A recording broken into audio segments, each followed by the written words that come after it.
Howdy, everybody. Here we are, all ready to take you down to Pine Ridge for another visit with Lum and Abner, brought to you by the makers of Horlicks, the original malted milk. Now, here's a simple, safe, reducing plan for overweight people.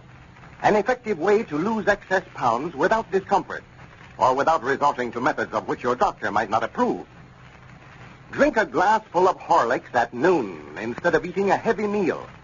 Here's why that Horlick luncheon will help you people who are anxious to regain a youthful waistline.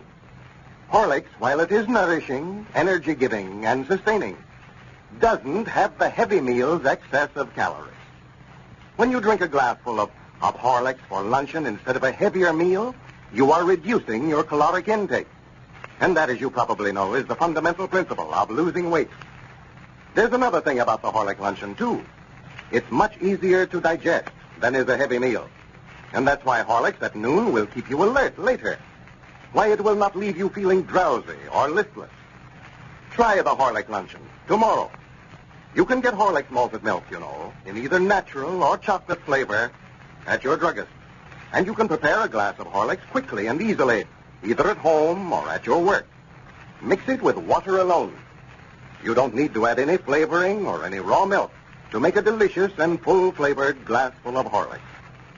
And now, let's get ready for Lum and Abner.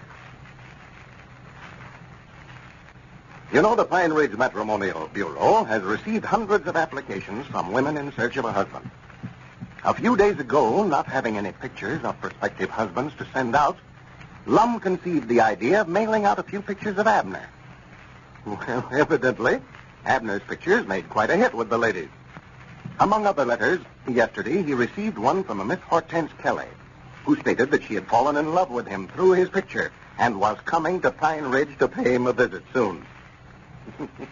As we look in on the old fellows today, we find that they have moved their office back down to the store building formerly occupied by their Jot Em Down store. Abner seems very much worried over Miss Kelly's threatened visit. Listen. Well, now, Lum, you got me into this, and it's up to you to get me out of it. Well, Abner, I told you 100 times you ain't into nothing. Yet. Well, I'd like to know why I ain't. A woman coming down here wanting to marry me, and he already married. Oh, she ain't coming down here. She says she is, and that letter said it was a case of love at first sight, and for me to wait for her, that she's coming down here. Oh, yeah, I know. She's just more than likely having a little fun out of you. No, sir. No, sir. No, that woman is in love with me. I can tell the way she talked in that letter, or wrote in it. Well, if she was to come down here and got a good look at you, she'd more than likely catch the next train back home. I don't know, Lum. Women folks falls in love with me awful easy. I just wish sometimes that I weren't so handsome. Handsome? I know it'd get me in trouble sooner or later. It's these big blue eyes of mine that does it. You ain't getting stuck on yourself over them women folks writing to you. Well, no, but they can't all be wrong, Lum. One of them others said that she thought I had understanding eyes. Yeah, understanding eyes. What you said? She ain't got good sense, about you can tell that by reading her letter. Well, I don't know what to do about it. I'm just a good mind to write her a letter and tell her not to come. No, I wouldn't start writing her no letters now. You will get yourself involved showing up. Best thing to do is just ignore her. Well, I ought to write and tell her I'm already married. No, don't tell her that. You'll give the Matrimonial Bureau a black eye. If she finds out we're sending out pictures of a man that's already married, no telling what she'll think. Well, what do you think that Elizabeth's going to think when she finds it out? She'll about give me 2 black eyes. Well, if she does come down here to see you, the thing to do is just not let Elizabeth know nothing about it. It's a good thing she's still down there in Texas visiting. Yeah, well, that won't help matters none long. The first thing that Sister Simpson or some of these other gossips around here will do is sit right down and write her a letter and tell her about the whole business. And by the time Elizabeth hears about it, well, they'll have a truth stretch the fur out of shape, but they ain't no telling what they'll have her bleeding. You know how Sister Simpson exaggerates. Oh, well, Elizabeth will take your word again theirs. Well, if she does, she's changed a lot since she went down there, I'll say that. I just allowed a man's wife always believed her husband before they would anybody else. Yeah, well, of course you never have been married, or you never would make such a remark again. You just got it right square backwards. Elizabeth will believe anything bad about me that she hears, regardless of who tells it to her. Oh, you're just making a mountain out of a molehill. Huh? I say you're making a mountain out of a molehill. What I mean by that is... I know what you mean. You don't have to explain stuff to me. Well, that's the first time I ever knowed you to understand what I was talking about. Well, I don't know why you'd say that, special about me. Well, generally always when I quote one of them old edited sayings of mine, I've got to stop and explain to you what I'm talking about. Huh. It's just like arguing with a stump on fire to get it through your thick head. Oh, well, no, I've heard that old saying all my life, huh? Of course, you never said it right, but I know what you're trying to say. I never said it right. No, you got it sort of mixed up there, Lum. The way the saying goes is that if you can't take the mountain to the molehill, take the molehill to the mountain. That's the for saying. goodness sake. You're talking about Mohammed in the mountain. No, I said molehill, Lum. You just misunderstood me. I know what you said. I mean, you're thinking about Mohammed. I ain't no such a thing. I ain't thinking about nothing. Yes, you are. I know what you're thinking about. Well, now, Lum, I reckon I ought to know more about what I'm thinking about than you do. You can't read my mind. No, and nobody else can. More likely ain't nothing in your head there but a big vacuum. A vacuum? For the land's sake. Why, there ain't room for a vacuum in my head. Where would they put the handle? Oh, for goodness sakes, Abner. Where would they put that? What I meant, you're taking a little bitty molehill that don't amount to nothing and trying to make a big mountain out of it. Taking this little letter you got from that woman and making such a to-do over it. Well, now, which? Which what? Which am I trying to do? I say, that's what you're doing when you take this letter so serious. You're making a mountain out of it. I think I understand what you mean there. You mean if I can't get her to come here, that I'll have to go there, huh? No, you're still thinking about Mohammed. No, her name is Hortense. Don't you remember, Lum? Hortense Kelly. That's her name. Abner, you're getting yourself all twisted up now. Huh? Sit still. I mean, you're getting your mind twisted up. Oh. Just forget about the mountain. Forget about Hortense, too. You're just worrying yourself over nothing. Wait till she gets here. Then it'll be time enough to start worrying. Yeah, it'll be too late then. Now, Lum, you just got to study up some way to keep that woman away from here. I told you to quit thinking about it. Even if she does come again, she sees you, she'll know she's made a terrible mistake. Yeah, but I don't want her coming down here. I tell you, Lum, I'll spell trouble in it. Well, Abner, you can't keep the woman from coming to Pine Ridge if she wants to. There ain't no log in coming down here. That's blamed if I don't believe you want her to come. Oh, I ain't particular about it. I would love to see if she's as pretty as her picture shows her to be. Picture? I ain't saw no picture of her. Well, I did. I'd forgot which one she was. But after you got that letter, you see, I got sort of curious to see what she looked like, so I got out the letter she sent us about herself when she made the application for a husband. Yeah. There's her picture there. Well, what you doing carrying it around your pocket that way? No, I did. Well, what difference does it make?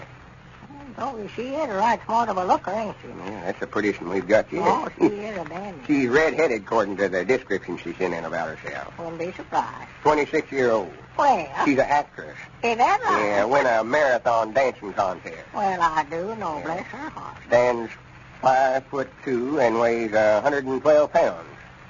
Well, I'll swan to goodness. What's the matter with you? Yeah, I see now. Yeah.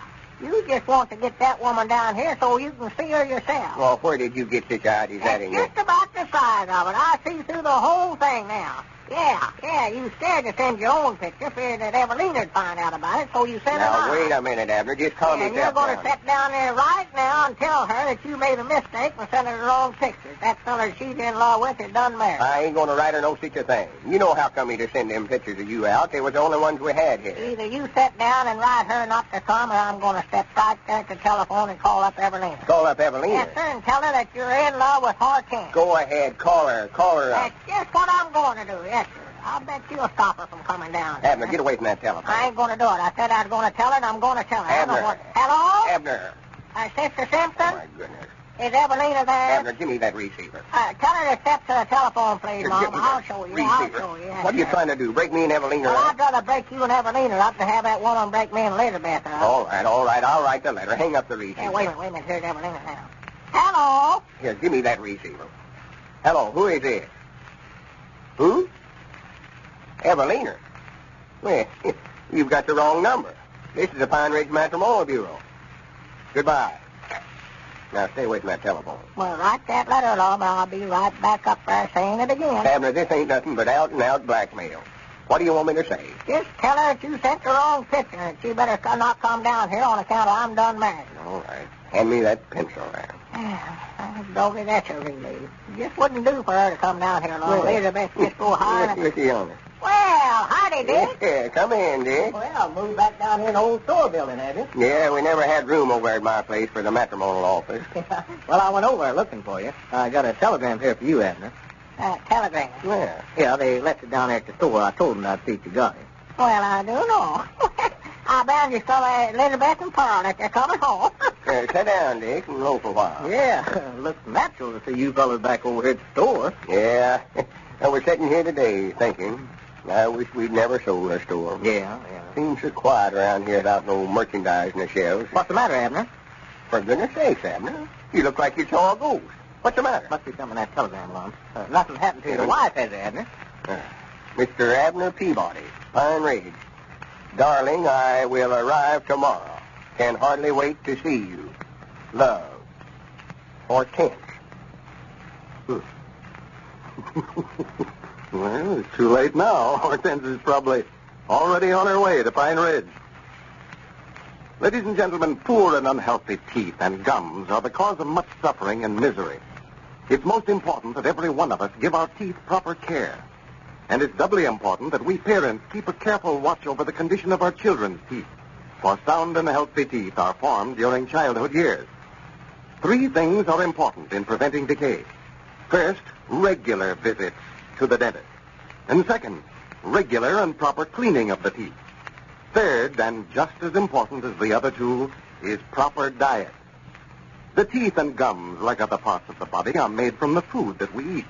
The same foods that build up healthy teeth will protect teeth against decay. Now, calcium, phosphorus, and the vitamins are elements that are responsible for the formation of healthy teeth. And Horlick's malted milk is an excellent source of all of these elements. To help children develop sound teeth and gums, give them several glassfuls of Horlicks every day. To do so is to spare your child much unhappiness in later years. This is Carlton Brickert, speaking for Lum and Abner and the Horlicks, who now bid you all good night and good health.